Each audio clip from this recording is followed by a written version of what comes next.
일산대교 문제에 관해서는 적정한 수익을 우리 국민 모두를 위해서 합리적인 수준의 비용을 지출하고 또 통행료도 부과를 해야지 교통도 복지다 이런 생각으로 그리고 많은 의원님께서 함께 해주셨는데 법률적인 제도를 좀 고쳐주시라 부탁드리고 오늘 이 토론을 계기로 공공시설 특히 도로나 항만 같은 민자시설에 대해서 적정한 합리적인 대책이 마련되기를 진심으로 기대합니다. 감사합니다.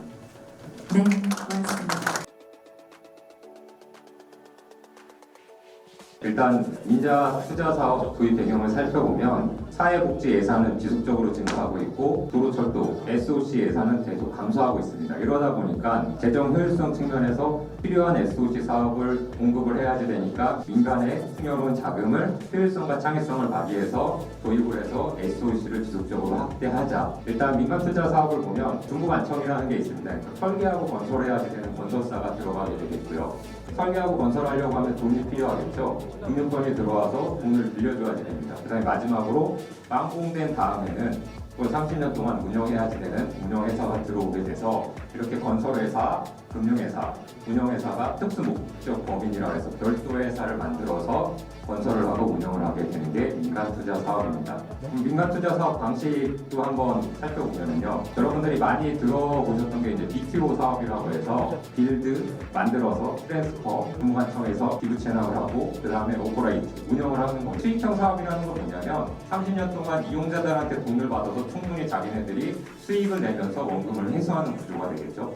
그래서 이런 게 이제 수익형 사업인데 사실 아까 사회 간접시설, 인프라 쪽에서는 도로철도 말고 도서관이나 학교처럼 학생들한테 돈 받을 수 없잖아요. 그래서 수익 사업으로 민간 사업을 하기 힘든 시설물들이 있습니다. 그래서 그런 부분은 저희가 임대형 BTL 사업이라고 해서 이 임대형 사업은 수익에 대한 리스크가 없는 거죠. 하지만 BTO 사업은 수익형 사업이기 때문에 수요가 적거나 수익이 나지 않으면 어떤 일이 생기냐면 저희 의정부의 민간 경전철 사업은 파산을 했습니다. 망해버립니다. 그러니까 이제 BTO 사업에 많은 민간 자본이 몰리지 않으니까 정부에서 한 건 뭐냐면 이게 수익형 사업인데 너희들이 예측한 수입의 한 80% 정도는 개런티를 하겠다. 그래서 나온 게 MRG 제도라는 거죠. 이 초기 MRG 제도로 인해서 2018년도까지 한 6조 4천억이라는 지금 비용이 계속 나가고 있어서 민간 투자 사업을 활성화하기 위해서 만들었지만 또 다른 측면에서는 지속적인 재정적인 부담이 발생하고 있는 구조가 BTO 사업에서 나온 거죠. 민자도로 요금 현황인데요. 일단 비쌉니다. 한국도로공사가 운영하는 재정 사업에 비해서 평균적으로 한 1.4배 정도 비싸고요. 경기도의 지금 핫 이슈죠. 일산대교 살펴보면 처음에 2021년도 기준으로 민간이 한 1,500억 정도 투입했고 경기도가 한 17%, 한 300억 정도를 투입을 해서 한 1.84km를 건설을 했습니다. 이제 일산대교가 민자 사업으로 추진이 됐고 이제 철교를 제외한 27개 중에서 유일하게 돈을 내고 있는 다리라고 하는데요. 일산대교 통행료 보면 승용차 기준으로 1,200원인데요. 이걸 킬로미터로 환산을 해보니까 667원입니다. 수도권 제일순환선 재정 구간을 보면 킬로미터당 5주원밖에 되지 않는데요. 일산대교는 13배 정도가 비싼 거죠. 민자 사업은 요금 결정 방식이 물가 인상률이 100% 반영이 됩니다. 매년 물가가 인상되면 요금도 같이 올라가는 거죠. 한국도로공사에서 요금에서는 부가가치세가 면제입니다. 하지만 민간 사업자가 요금을 측정하게 되면 부가가치세를 납부해야 되죠. 무조건 10% 비쌀 수밖에 없는 게 또 구조적인 문제가 있는 거죠. 일산대교 어떠냐? 일산대교는 더 심플합니다. 국민연금이 100% 소유하고 있는 국민연금 회사예요. 근데 국민연금이 돈을 어디서 빌리느냐? 또 국민연금한테 빌려요. 그 다음에 역시나 되게 높은 이자, 한 20% 가까운 이자로 선순위순이 조금 다르긴 합니다. 그래서 연간 한 160억에서 170억이라는 되게 높은 요금을 내고 있어요. 근데 국민연금의 주무관청은 저희 경기도예요. 애석하게도 경기도고 경기도가 연간 한 요즘은 통행량이 한 7만 대 정도 올라와서 MRG가 좀 낮아졌다고는 하지만 40억에서 50억 정도로 통수를 줘요. 셀프 대출을 해서 높은 이자를 내고 시공 과정에 이익이 있는 거죠. 대인 산업이 주주로 참여해서 대인 산업한테 시공권을 넘기는 거예요.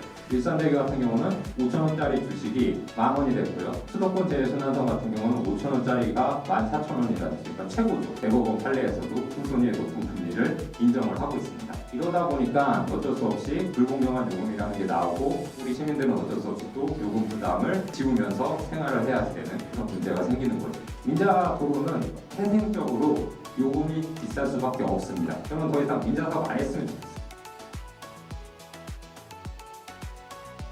제가 말씀드리는 내용은 이제 민간 투자 사업의 자금 제조달 사업 시행 조건 조정에 관련된 내용이 되겠습니다. 첫 번째로 이제 제조달이 뭐냐를 앞서서 이제 민간 사업의 자금 조달을 먼저 말씀드릴 거고, 그다음에 제조달 사업 시행 조건 조정 이런 순서로 가겠습니다.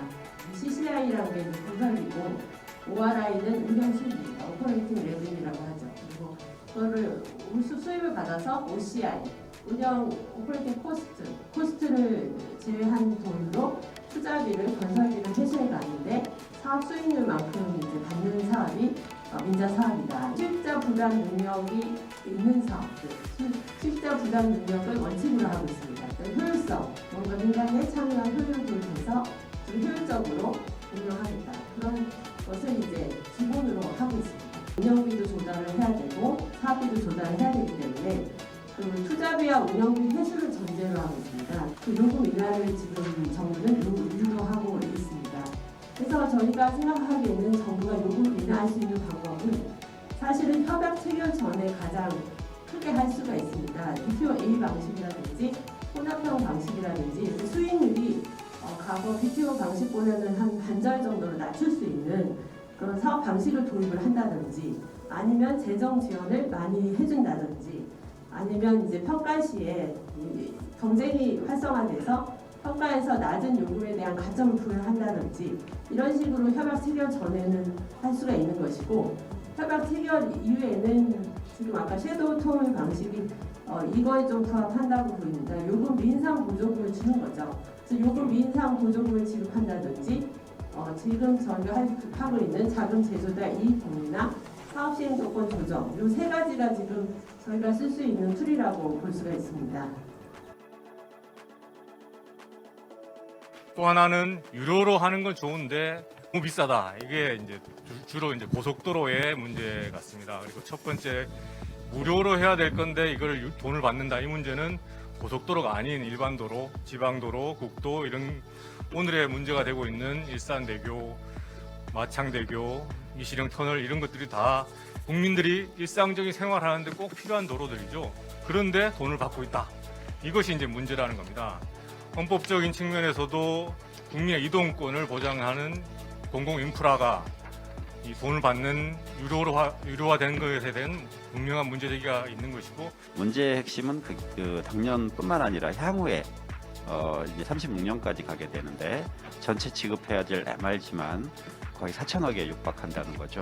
사실은 1,000억짜리 사업을 가지고 4천억을 지급해야 된다는 그런 근본적인 문제점이 있는데, 이 부분에 대해서 저희들이 이 기본적으로 좀 공정하지 않다. 어떻게 이런 사업 구조가 정부 주도로 그리고 제도적으로 이런 것들이 보장이 되면서 합법적으로 갈 수 있느냐라는 문제를 이제 제기하기 시작을 했습니다. 그래서 그 재구조화를 통해서 이제 선순위 차입금의 금리를 좀 낮추고, 그다음에 MRG 최소 수입 보장을 이제 수익금 분할 방식으로 변경을 함으로써 그렇게 통행료 인상을 좀 억제해온 것 또한 사실입니다.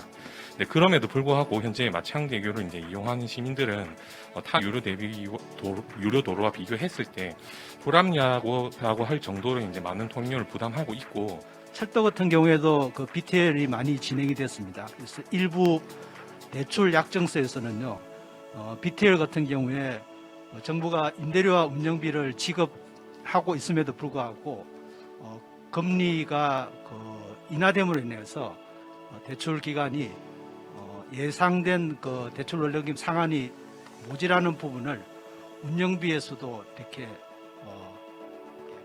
운영비로 그거를 모자라는 것을 커버하도록 하는 조치까지 대출 기간이